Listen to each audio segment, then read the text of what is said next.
గొప్ప మలుపు చూస్తుంటావు. I mean ఆ ప్రార్థనలు చాలా నేర్చుకుంటావండి.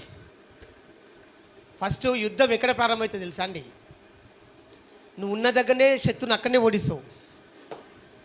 తర్వాత బహాటంగా సింపుల్ ఓడిస్తావు. చూడండి, మన మైండ్ సెట్ ఎట్టుండాలి తెలుసా? వ్యారియర్ మైండ్ సెట్ లెక్క ఉండాలి. ఎట్టుండాలి? Warrior mindset. యుద్ధానికి పోయే వ్యక్తి మైండ్ సెట్ ఉంటుంది. ఏడ్చుకుంటా నేను గెలుస్తానో ఓడిపోతాను అనుకుంటూ పోతాడా? ఎట్ట వెళ్తాడు? విజయం పొందుకొని రావాలి. ఐ మీన్ ఆ మనసు మనకు ఉండాలి. సైతాన్ ఎక్కడ కొడుతుంది తెలుసా? ఒక వ్యక్తిని మనసు మీదే కొడుతుంది. నీ మనసు కూడా ఎట్లుండాలంటే సైతాన్ని మీద ఎదురుదాడి చేసే వ్యక్తిగా ఉండాలి నువ్వు. ఐ మీన్ సైతాన్ని పెద్దగా ఏం రాడండి, కుయుక్తి ప్రకారంగా వస్తాడు సైతాన్. అంతే, ఏదో ఒక బాధ